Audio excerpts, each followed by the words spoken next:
Subtracting video. Again, if you like it, make sure you hit the like button, subscribe, and leave a comment to help the algorithm for Mr. Subtractum. He's a good OG PoE creator. And talking about the Sorceress and Mercenary gameplay. So this, I guess, is the beginning of making content for Path of Exile 2. Been kind of taking some time recently because I really want to do this right and in my own way. And that's going to be a lot of just talking from my perspective. Just moved it. And not trying to it was here fulfill earlier. the algorithm and clickbait and all that type of stuff. I just tried it in the past Clickbait. and it does not. Subtracting. You better not clickbait me with this shit. You said new Path of Exile 2 Sorcerers and Mercenary gameplay. I'd better be new, man. Spark joy. It's not what I want to do.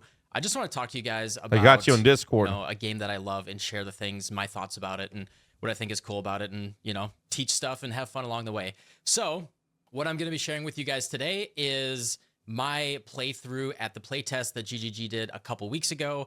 It was under embargo until a couple days ago, and we actually had to edit the footage, send it over, and Jonathan was personally reviewing all of it. So this is Jonathan Rogers approved footage. The unique thing here is I am one of the only, if not the actual only content creator that has now played Path of Exile 2 all the way from ExileCon, the most recent one. I don't know when that was, a year and a half ago. I've been to every single playtest, including the most recent one. And in fact, the only other PoE content creators that I know were at the last playtest were me, MP Havoc, Big Ducks, and then, some ARPG people, like Darth Microtransaction, but no, like... That's really interesting, because I was under the impression that the last playtest in LA, which is the one Subtracting is referring to, was exclusively for non-PoE main streamers or content creators. Because there's a lot of us that weren't invited that, like Sis, me, Steel, and, the OGs has been around for a long time, Rice, etc., etc. There's many more. I don't like too many to list, obviously. But I know that most of us weren't invited for it. And my understanding was they weren't doing that. But apparently they had some of them there.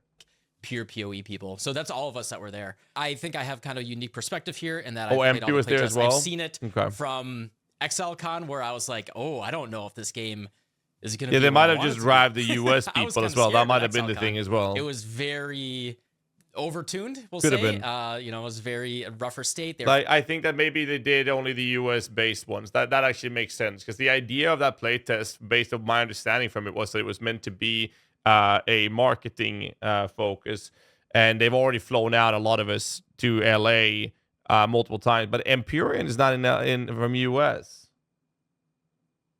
Either way, I don't know. I wasn't invited, at least. Figuring things out. Can very honestly and genuinely say after this most recent playtest, I am quite excited for PoE 2. However, I'm not going to glaze it. I'm not going to hide the things that I think I'm a little worried about. I am not like 100% think this is going to be a perfect game. I think there's a lot of stuff that PoE 1 offers that this one is trying to diverge from. And I am going to try to call that out.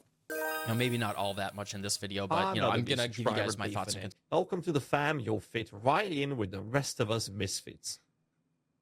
That's how it feels up, man. Watch Catmaster OP has a good gameplay foot too, but it wasn't his gameplay foot. It was with Balor Mage from 5 months ago. The one I have as well. Concerns. This one's new. Long This one's for the latest. Let's just get right into it, and I'll start talking about what my thoughts are as I go through the playtest. What I'm going to be doing in this video is talking over some parts, kind of pausing it, pointing some things out, and then kind of just letting the gameplay play. Like, I'll take the camera off the screen, let the gameplay play for a couple minutes. You can kind of just immerse yourself. So yeah, let's get started. All right, so let's go. Levels and everything. Don't disappoint me, man. So, going into this playtest, Sub will we never can disappoint. see that We're we good. have Sorc, Warrior, Ranger, Witch, Mercenary, and Monk. These are the classes that are going to be coming out on December 6th. And I had previously played all of the other classes except for the Mercenary. This is the first time I've had a chance to play the Mercenary. There's a quick little intro animation here kind of showing the general idea of how the character works. And I just want to give it a shot. And in fact, we're going to try to save some time here. Everyone's seen that animation. We're not going to let that play again. So the first skill that you get is the fragmentation rounds. It's just a default shot. Let it play a little bit here. This is my first time playing. This is your AoE skill that you kind of start with. So you get a basic shot, which is right there, my basic bolt. The big thing about the Mercenary is he has multiple skills that have ammo, and they all have their individual magazines.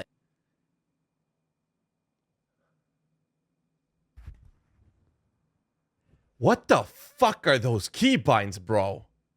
There's no way he plays like that.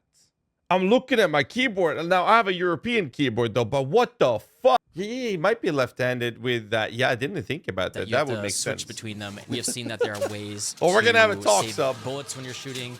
You know, maybe the big thing that I would Give it like, I don't gamepad know if that's too. in the game already, is the ability, you can see that the aim is a little, the name locking with the aiming is a little I'm gonna awkward. send him a message. The thing that I That's noticed, it. and, I gotta talked get a about, confirmation like, one in of the this. cons already with the Mercenary for me was I had to switch between things and reload. And with that reload time, you know, like when you're fighting like a certain set of monsters, right? Or like one pack of monsters, you can empty sent him both a message. magazines, but then the time to switch between them and then reload, you're not gonna be switching between it, at least early on. Like, you know, I've seen, you know, the more advanced gameplay later where they can kind of like reload each other and all that, but at least early on, you know, a big pain point for me was, you know, and every character starts weak, right? But you know, you can unload one magazine, switch to the other one, and then you're just gonna stick to your one, right? I sent him a message. Because switching between them, waiting for the reload again, switching back, like that's just very inefficient. But this is the gameplay. You know, he walks around and shoots. You got your fragmentation rounds. That is your AOE. I did find the AOE, at least early on, not very effective. It has a little bit of a built-in pierce there. I skipped that, so I killed him. I didn't get any loot from him. The key here is I want to show you guys the early experience with the Mercenary, and maybe this will get tweaked a little bit by the time that December 6th happens. And I kind of push it a little bit irresponsibly here. I purposely bring a lot of monsters because one of my favorite things in RPGs is, you know, I'm a OG World of Warcraft mage type of player. I just want to group up a bunch of monsters and then, you know, cast Blizzard or whatever and blow everything up. And then you can see kind of, also I did get a cold skill right here. So I got a cold shot.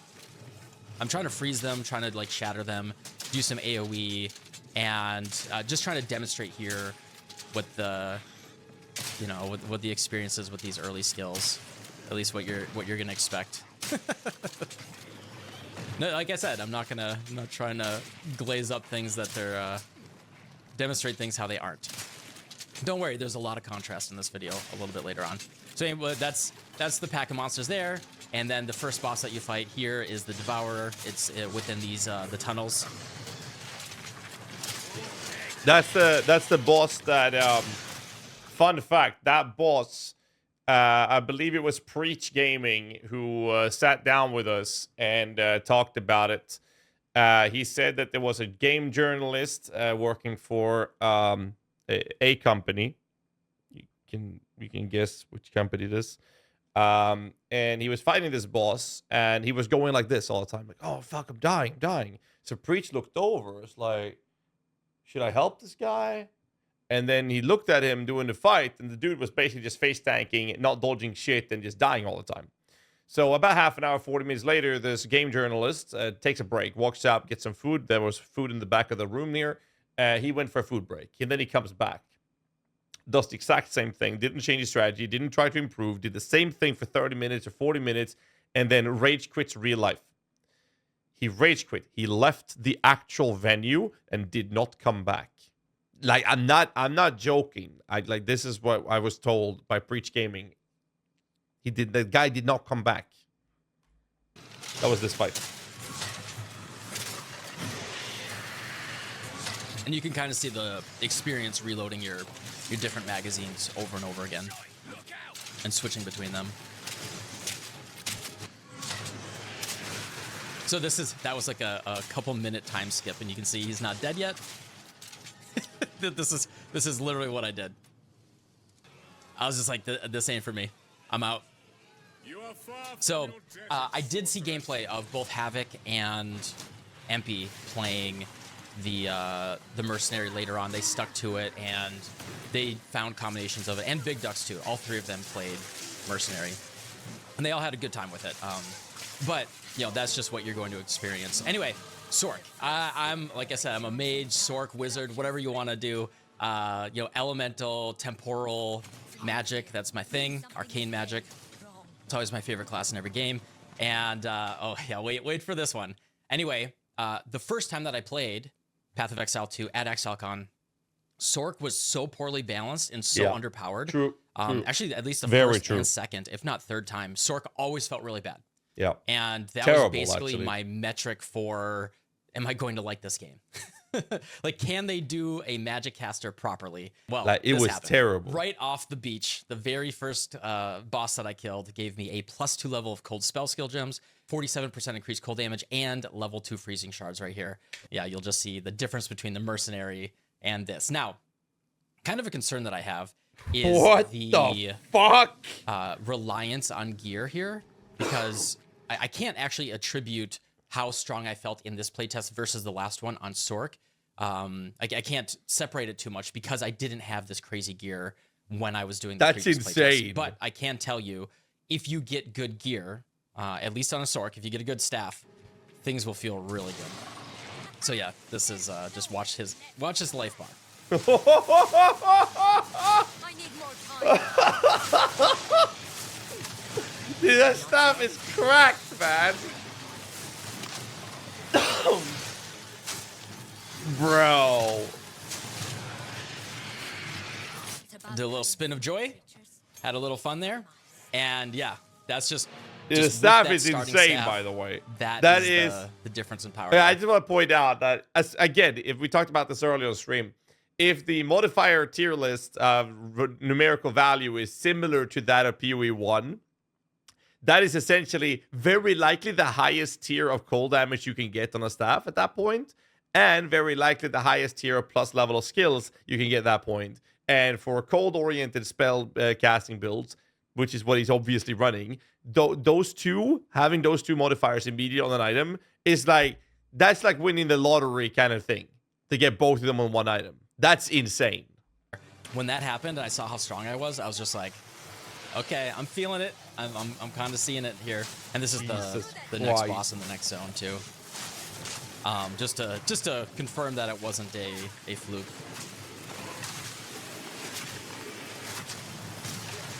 Jesus wait for the Christ. I knew these trees were Yeah, so I was very excited. I was very encouraged. I want to call just special attention just how much detail there is to like the physics effects of all the shattering. I'll turn up the audio during some of the fighting a little bit later on. Just the freezing shards going through the flame wall, seeing them lit up and all that, igniting the monsters. The effects are like almost a little too subtle, but it adds a lot of style to it. And I think it's really nice instead of like the Path of Exile 1, like insane flashiness. So yeah, they added a lot of new support gems, and I think that this is really going to be what differentiates Path of Exile 2. As the thing about support gems in Path of Exile 1 is they very often trend, or are picked at least, towards the more, what gives me more damage, right? Like we have some that are a little bit more utility focused. You can do something like Fortify, where you kind of have like a hybrid offense and defense, or you have something like Inspiration, where maybe you're kind of mitigating some mana cost. There are some like interesting upsides in addition to damage, but a lot of the time you're just saying, how do I take the highest damage support gems that I can while not taking too many downsides or getting as much, a little side utility in addition to that. That's what we see a lot of the time in Path of Exile 1. And kind of a cool thing, actually not kind of a cool thing, I think one of the most interesting things about Path of Exile 2, and we're going to see how this plays out, is the forced single support gem. So for example, faster casting right here. If I take a faster casting, I can only have one of those on one of my skills. And because of this, I have to be very intentional in what I use that for. I really don't think it's going to feel like Generator Spender. It's not going to be like a Diablo 4 snooze fest. It's not Generator Spender. It's utility, single target, multi-target.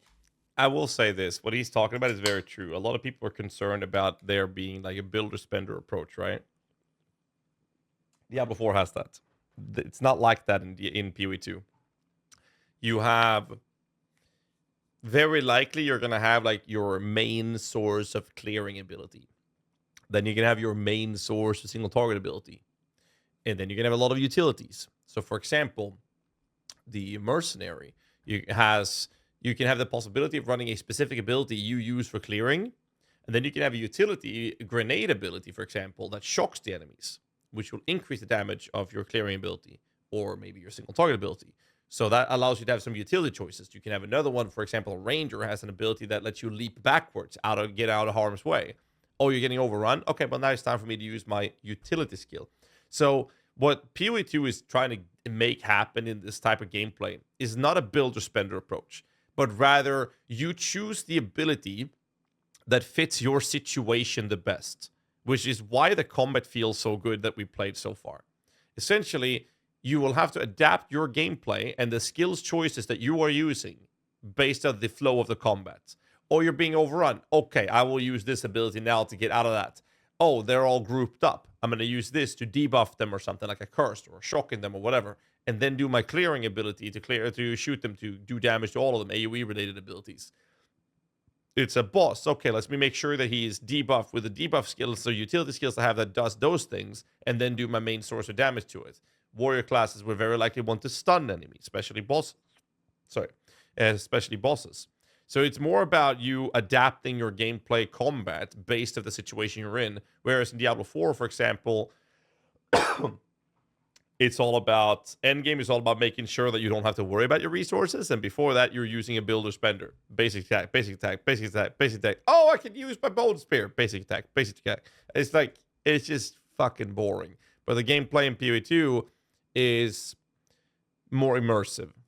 Utility mobility. And that's like the way that you want to think about it. So I end up using quite a few different skills in my damage rotation. It's going to be more about evaluating the threat and the positioning and the way that everything's happening. And that's how I'm going to be using my different skills dynamically in combat. And for example, Fortress right here. This is one of the cool support gems that it actually makes your flame wall summon, or anything else like ice wall as well, summon in a circle. So you can use this to encircle enemies, encircle yourself, encircle an ally, and then, like, we'll see this later on when I'm playing with MP. I am putting this around the monsters, and then MP is shooting as a mercenary through my flame wall and then boosting his shots. And there's a lot of interesting additional utility that you can get here through these support gems, instead of just, oh, I'm going to put elemental focus and control destruction on every single skill gem. Just to, even if you're using multiple damaging skills, you'd end up using you'd use similar support gems. Instead, you have to be very intentional and thoughtful about how you're picking your support gems for your different utility skills.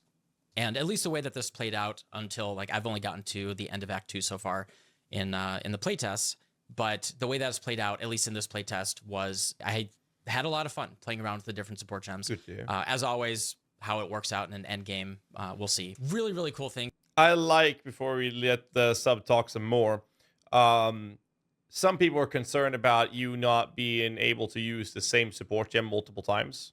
Like, if you have a support gem, you can only slot one of those support gems in any of your skills. So if you have multiple projectiles, for example, only one of your abilities can have that. That again emphasizes on this pressure that some of the abilities you'll use as utility, where some you'll use for clearing and some you'll use for single target. That further emphasizes this immersive combat experience that you're going to have when you play the game.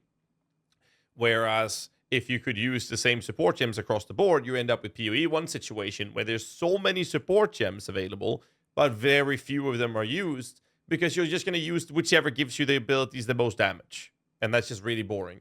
So freeze in this game is incredibly, again, with the staff is everything playing through easy the mode, context of true. only playing through the first 2 acts. But Very freeze true. in this game is incredibly powerful, as you've already seen. It works on bosses. You can build up freeze on them. And then there's a lot of stuff building around shattering frozen monsters, just having something to freeze monsters. It doesn't have to be like a builder, right? It's not resource generation, because mana honestly was basically never an issue for me. That was not a problem whatsoever. It's really just about what utility am I trying to navigate or utilize as I'm doing some combat. Things like glaciation right here were actually very interesting. So this one's really cool. Hey, free chilled ground whenever you freeze an enemy. So, again, additional utility that you can put between your different skills, like drop a frost bomb and have that doing some additional utility right here. That's unique that I got. When you block an enemy, you permanently intimidate them. Intimidate on block, okay. Them. Okay. Not for my build. This is just showing me selling some different things. I'm just trying out, like, hey, what do I sell? What, demonstrating what I get for different currency for the disenchanting. And I'm not control clicking there just because I'm like trying to feel things out slowly one by one. Okay. All I right, believe so, Fiendmo, yeah. I did not mouse over all of these. You can see the scroll bar. There's a There lot. are a lot of support gems, and a Holy good shit. chunk of these say coming soon as well. There are so many. There's going to be a lot of differentiation and potential for, one of my favorite things in Path of Exile 1 has always been customize your build for yourself. Like, hey, people ask me, hey, should I use Steel Skin you know. on automation or cast some damage taken? Even little things like that, you can customize them in a way that fits your playstyle. All right, like if you're in hardcore and you got to play really intentionally and slowly around your cooldowns, cast some damage taken, or even manually casting it is the play. If you're in softcore and you're running 1 billion miles an hour, automation for your Steel Skin could be fine. Like it's not a bad choice, but it could be fine. And I think that type of decision making, and like there's a lot of conversation about like, from the hardcore soul self-found racing perspective, like this is always the right play. But there are, inefficient methods of play that could be, turn your brain off even more and you get your Netflix on. And I think that you can I'm never a customize fan your of builds using in Path of automated Exile 2. defensive They're giving you skills more personally. tools to do this. This is a new skill called Ember. The reason for that is I hate pending buffs. I hate when you have increased power to defense or offense for 5 seconds, and then you have 5 seconds where you don't have that. DPS calculation would be, well, that's an average over 10 seconds. You'll have 50% of that for 10, every second. It's like, I don't know. I just hate it, especially when it comes to defense and mechanics, because it's like, if I happen to be hit when I don't have it up, I might die. But if I have it up when I do get that hit, I'm probably going to survive. This to me feels like an ass mechanics. I hate automated defenses personally because that's how they feel. Fusillade. Unfortunately, I was with my gearing, I was like really pushed into cold skills, but I kind of wish I went into fire because some of these fire skills they're beautiful and really cool. I'll turn it up a little bit for you. Whoa! Dude, that looks awesome.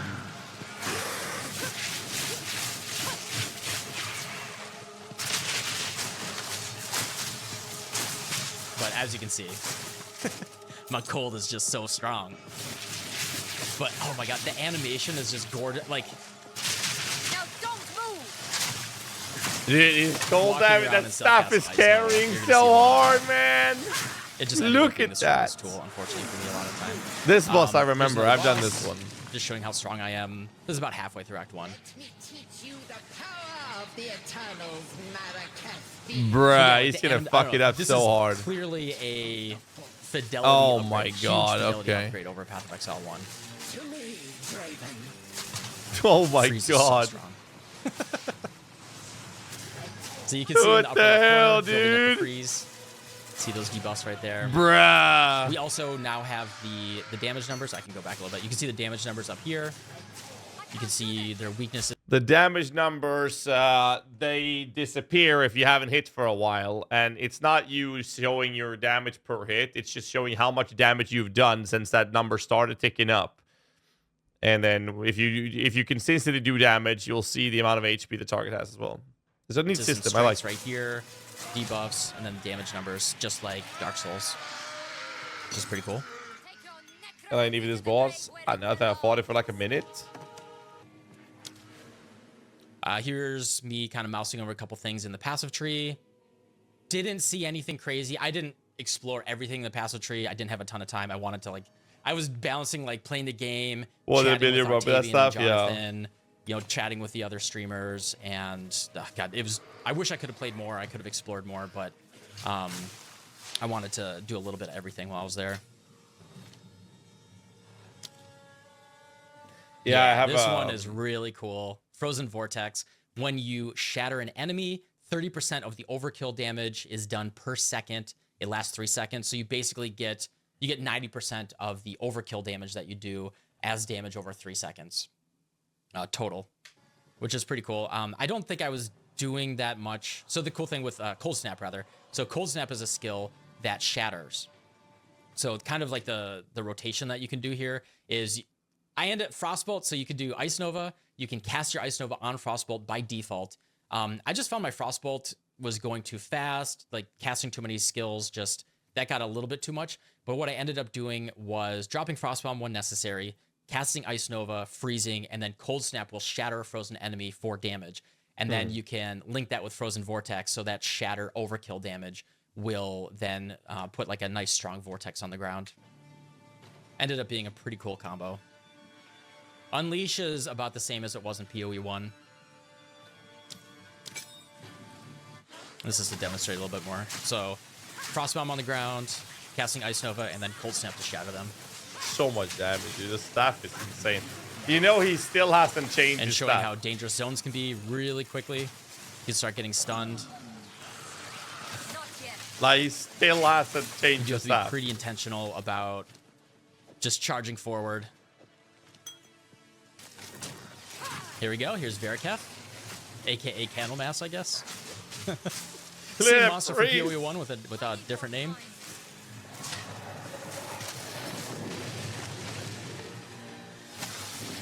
Holy shit, man. So as you can see, my damage is not as Ridiculous. much. I believe I still have the same staff from the beach. That's So still with all that said, ridiculous damage. It's just that same staff, no Like, actually additional ridiculous. damage items or anything. And this is probably about 2/3 to 3/4 of the way through Act 1. Probably 3/4. I think this is almost the last zone. It seems corruption takes on many forms. Holy shit, dude. That is so crazy to see that staff. How insanely lucky he got with that drop, dude. And he's showing click the move, by the way. That's all something I think So is important to point out. Like, this boss fight takes a little bit. This is the final boss of Act 1. Got an Exalted Orb. I'm carrying enough Show already. the new item that I got. I finally did upgrade my staff. Level 5 freezing shards. I actually I edited this. I spent a lot of time, like a solid 2 minutes or so, 2 to 3 minutes, trying to compare the damage numbers between all my different skills. So the interesting thing here is I lose the +2 cold skill gems, and I gain level 5 freezing shards as well as some freeze buildup, which is nice. The I actually end freezing up shot might be taking worth this. it then, I guess. But you can see you have your DPS numbers right here, which are... So I was originally looking down in the lower right corner in PoE 1, but these tooltips, I hope they build these out a little bit. I think they're trying to simplify it, but when you mouse over your skills in the lower right corner, it shows nothing. It just says the name. There's no data whatsoever. I think they want everything to kind of be in this skill gems, like kind of kept over in the corner here in the skill gems panel. And there's a rough DPS estimate. Again, because you're comboing so many things, it's not going to be accurate whatsoever. But you can see these DPS numbers changing as I'm changing my weapons around. And I keep trying to mouse over here to like see if anything changes, but it actually, the tooltip doesn't change when you change your items. I think that's just the base gem tooltip. So here's, I believe, the first boss fight in Act 2. There's my Frostbolts flying in, trying to clear some of the ads.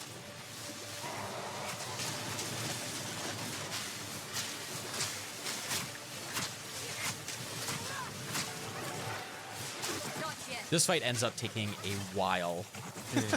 So yeah, this is, you know, if we're going to talk about some of the cons, at least for the Sorceress gameplay, there wasn't that much I can do. If we think about the tools that I have, and I went into all of the cast speed that I could. I had faster casting.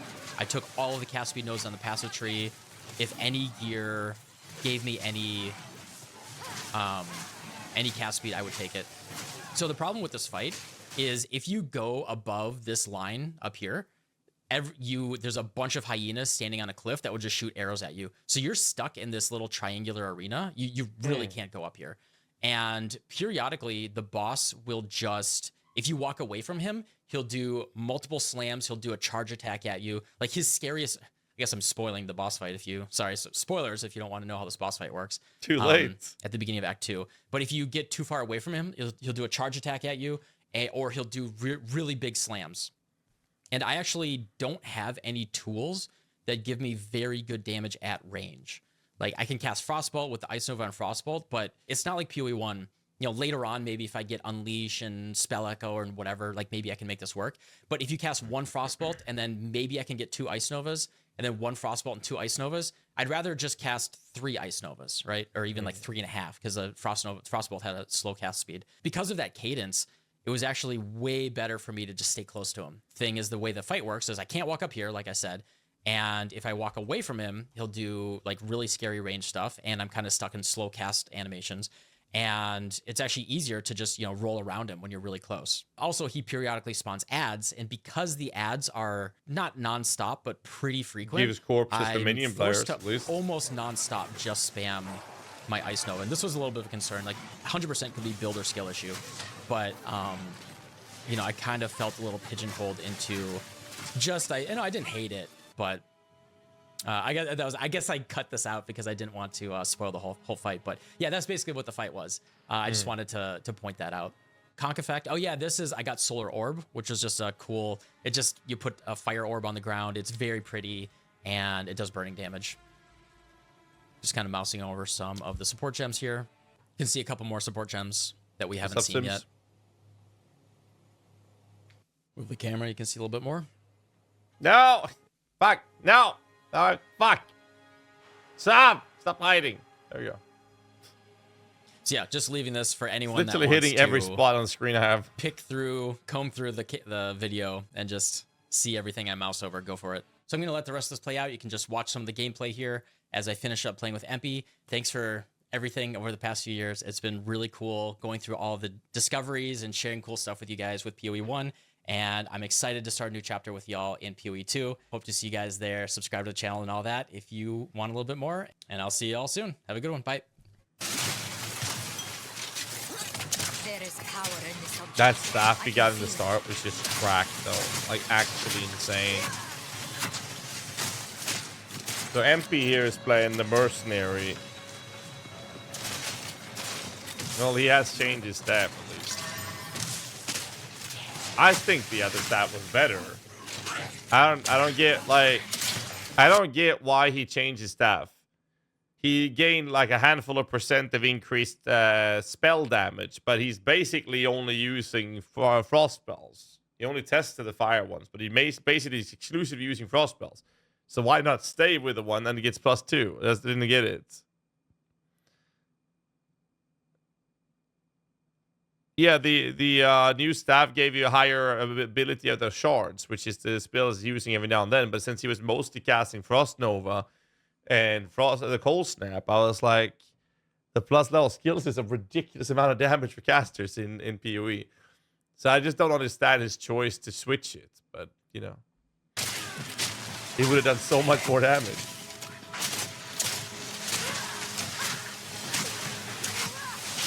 And you saw it on the tooltip DPS as well.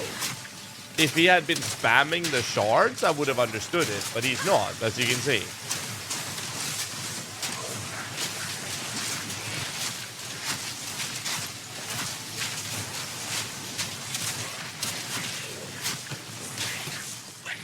GM levels matter so much for minions, but also for casters, yes.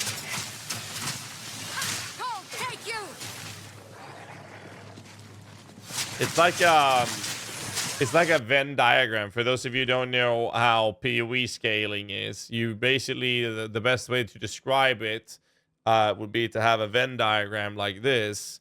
You'd have it like this and like this. So this is basically how it looks. And essentially, you'd have, let's do it this way. You have gem. Jesus, I can't read that myself. You have gem level, and you have gear, and then you have sockets, or rather links. Support gems, that is. All right.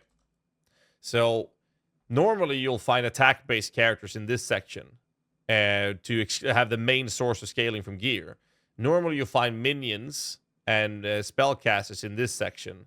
So minions and casters, they find themselves here. This is where they are. They scale the best from gem level links. And then for higher end game, they will always... every build wants to move into the sweet spot, right? And then if you have attack-based characters, they actually end up being in this position where gear is the most important one, and then links, and they obviously at the higher levels want to go into the middle, right? So this is how it works. So, but we are seeing Subtracting play as a caster build, and they work very similar to minions when it comes to this Venn diagram of how to scale them the best in the early stages as you progress your character's power levels.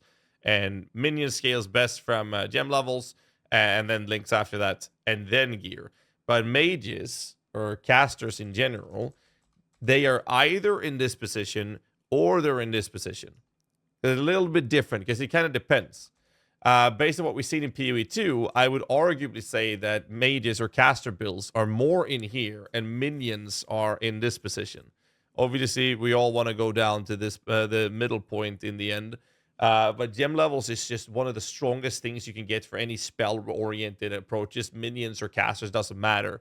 Whereas gear can help get spell damage, for example, as we saw, or level skills, which is further emphasizing on the gem level part. Whereas links is more important than gear for minions normally. But this is because there's a lack of minion modifiers in the early game of Path of Exile 1. That doesn't seem to normally or exactly be the case in PoE 2. So this might change minions to be the same position here, which is where the casters are. We'll see. But this is the Venn diagram. Mages are here for... mages are here for in PoE 1, and summoners are here in PoE 1, for example. And it seems to be the same in PoE 2. Your drawing brought a tear to my eye. That was beautiful. Let's continue the video.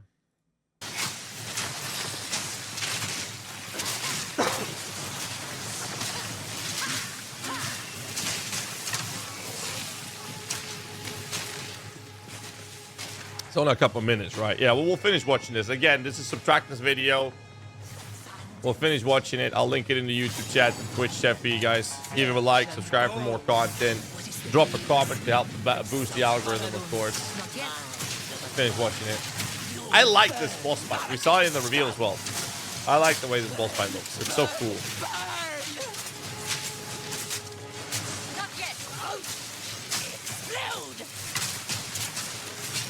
Explode.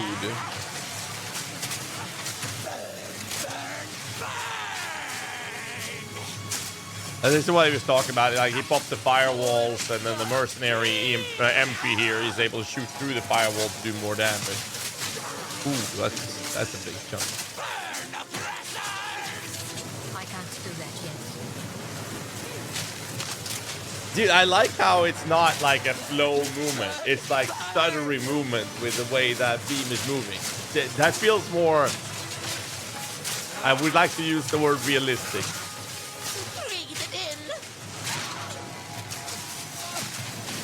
That's pretty cool, actually. That's really cool.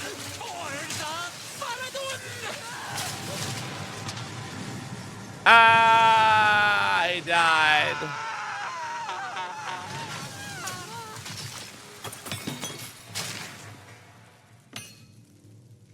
That's funny. Lightning damage as an emerald. Herald skills deals more damage. Sheesh. That is the video. Again, leave a like to it. Drop a comment. Pog. Doesn't matter what you type. Just leave a comment. It helps boost the algorithms. So help him out there. Leave a like. Subscribe for more content. I'll leave a link in the description down below for this video. We're probably going to post this on YouTube. So if you guys liked the video, shout out to Subtract them. Solid content creator. Good stuff for PoE 2 coming. Give him a like, subscribe to his content, and leave a comment in his video as well as this one. And I'll see you guys in the next one. Till then, stay safe. Keep rocking.